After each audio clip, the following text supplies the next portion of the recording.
Okay, so in today's class we will start with pathway prediction.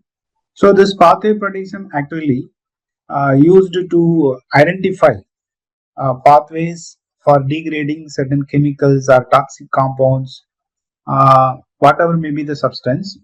We can identify the microbes or the pathways which can degrade that particular chemical compound, or the chemical compound how it is going to degrade it, or if you want to degrade that particular chemical, what are the enzymes or where it might be possible for the degradation of that particular compound. So like that we can uh, predict the degradation pathway. Mostly this pathway prediction tool used to identify the degradation, especially it is used to identify the microbial degradation, so of any compound, so that we can grow the microbes to degrade that particular compound. For example, everybody knows about superbug. So the superbug is used to degrade the oils. Okay, so like that we can predict a pathway of degradation of any chemical compounds by this particular prediction system. So one of such system is this EAWAG BBD pathway prediction system is used to identify the pathway prediction of any chemical substances. We can select any one of the chemical substances for predicting the pathway. For example, you can go to this particular site, Biocatalyst Biodegradation Database. EAWAG is the institute which maintains this particular pathway prediction system. So for predicting a pathway, you need either a smile structure of the chemical, or if you know the structure, you can draw the structure using this Marvin sketch tool, and then you can upload the smile for prediction of pathway. Or if you know the smile form of any chemical compound, we can use that smile and then we can predict the pathway of degradation. So for today's class we can take any one chemical. For example, we can take as DDT. Then we have to find out the smile format of DDT. So we will go to the PubChem database for identifying the structure of DDT, that is smile form. So we can go to the PubChem database. So in the PubChem you can get the structure of DDT, that is especially the smile format. So you can see here the smile format of DDT is available here. So we can take this smile format and then we can paste here. So this is the smile format of the DDT. If you want to know the structure, you can click the show structure button. So you can now see the structure of DDT. You can cross verify the structure of this DDT as it is provided in the PubChem databases. So like this, here you can see the structure of the DDT. Then you can click this continue button. So it will start predicting the pathway. So in this case, we have to provide three chances. That is, we can predict the aerobic degradation or we can predict anaerobic degradation. So these are the two options are available. Mostly we choose this all option because first we go for prediction of both aerobic as well as anaerobic prediction option. So we will select this anaerobic degradation option, and then we can also select these options. That is how many number of levels should be displayed in the prediction page. So in order to get the maximum prediction, we can go for 7. Here also we can go for 15 changes. Then you click this go button to reorganize this particular structure prediction. So now you can see these are the pathways predicted by this pathway prediction system. In this we will see different colors. Okay, so this color is indicated here. That is, if the pathway is already available in the databases, then it will be shown in green color. So depending upon the availability, whether it is mostly possible, that is already known, means it is available in dark green color. If it is partially possible, means it will be in light green color, and it is possible means it is in you can see it in light yellow color. If it is in goes towards red, it is may not be possible in reality. So that is what the different colors it will show. So by seeing this degradation of DDT, we can also see that there is no green color appear. So it means that it is not yet registered in the database. We shouldn't say that it is not possible in the environment. It is not recorded. It is not available in the databases. That is what the non-availability of the green color it shows. And then you can see these are the compounds and this is the reaction. So which is going to convert this particular compound into this particular compound. So if you want to know the details of the compounds, you can click the compound so that you can get the structure of the compound and smile of the compound. So that is how you can know about this compound. If you want to know about the reaction, you can click the reaction option here and it will give the reaction details. That is the reaction rule DT0353. So this rule is going to give information about that particular reaction. So how this reaction is possible. So if you see the pathway clearly, the main difference between these two images are only the addition of two hydroxyl groups. So this reaction is usually added to hydroxyl group. So that is what the change from this particular compound to this particular compound. So that is what defined in this particular reaction. And then this reaction is already recorded in this PPD pathway by these two reactions. We can see these two reactions by clicking the link available here. And you can see this is the one of the reaction. Then this is another reaction. Okay, now you can see the reactions. So the diphenyl ether is converted into 2,3 dihydroxyphenylethyl. The reaction is actually categorized by dioxygenase enzyme. That is why two hydroxyl groups are added. So like this you can also see here. So this enzyme is also a dioxygenase. So that is what we are getting from this pathway databases. For the conversion of compound 1 to 2, the reaction is dioxygenase enzyme is required and it is already available in the databases in two reactions. If you want to know about the enzymes, then we should go for this number, enzyme commission number. You can click this commission number and we can get the information of enzyme databases, or you can click this expansive link also, you can get the information about the enzymes catalyzing this particular reaction.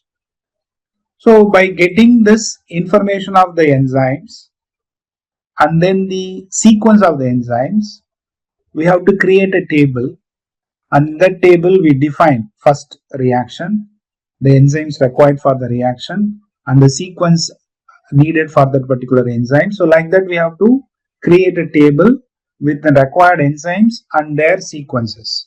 And you can also identify the organism where the particular sequence is available. See, for example, here by clicking this XFASI, it is directed to this particular enzyme databases.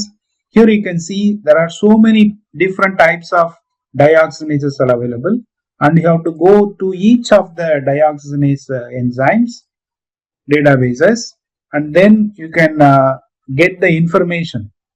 So say for example, SwissProt ID will be available here.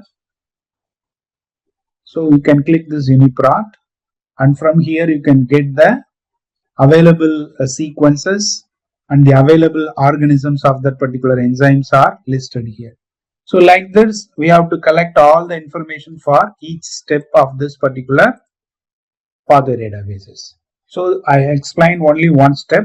So like this, we have to go through all different possible steps. So next, once if we select, okay, this reaction is correct, and then we are going to select this conversion to this, then I am going to select this pathway, compound 1 to 2 and 2 to 6. Then I have to click this next button.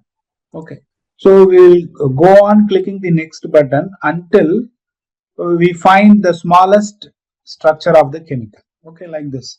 So again I am selecting this 1, 2, 3, 4, 5, this 6, and then 8, this 11. So I am selecting this next button. See now, and then I will go for this. So we can select even any other compound also. So if I want to select this compound also, I can select. So it's all depends our wishes.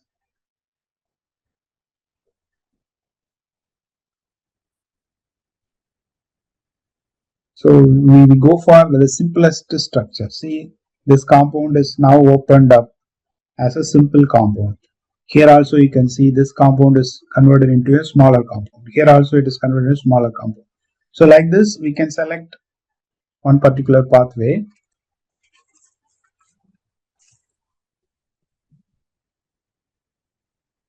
See, now you can see the appearance of green color. So what it shows is up to this compound production, the details are not available in the databases. Once this compound appears, then we have a already available reactions for the conversion of this compound into this compound. Like this compound can be converted into the other compounds, simple compounds. So like this, we are getting many information. So we can go for this conversion of this particular compound, and this might be the another compound, simple compound.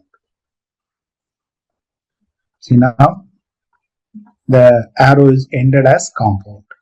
So now this is what the completely predicted pathway for this DDT.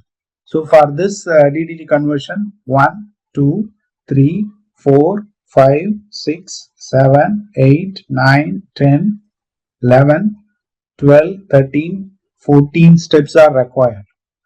And each step will have its own enzymes requirement and the availability of that particular enzymes in different organisms. So we have to prepare a Excel sheet with all these details. Then we will identify the organisms which will have this particular set of enzymes by analyzing their genome sequence with this available enzyme sequence. So by identifying the availability of the enzymes in that particular microorganisms by using the available sequences from the database. So you can see now we can get a particular enzyme sequence from this UniProt. So like this we can get any enzymes from UniProt sequences or expansive sequences in any sequence. Even a KEGG database will also have this particular sequences. So in all these databases you will collect the enzymes details, enzyme sequence details. Now you can see this in KEGG also you can collect.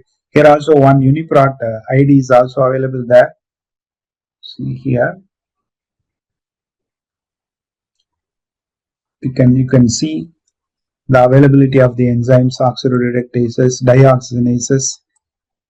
Okay, so you can see the gene number or gene IDs will be provided here. CKPN, and these are the gene numbers. So you can go for all these genes to identify the sequence. You can click. Now you can see the sequence of genes. The protein sequence is also available. And the organisms in which this particular protein sequence is also available is given here.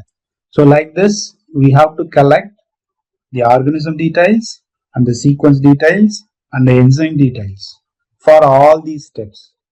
After collecting all these details, by analyzing this availability of this protein sequence in the organisms, by searching the databases, by using the tools like BLAST or similarity search tools, we can identify the microbes which are having all these enzymes. So once we know all the available enzymes, we can simply identify the microbe which can degrade this particular compound. So this is how we can predict a degradation pathway by using this PPD tool, and this might be used to degrade the environmentally toxic compounds.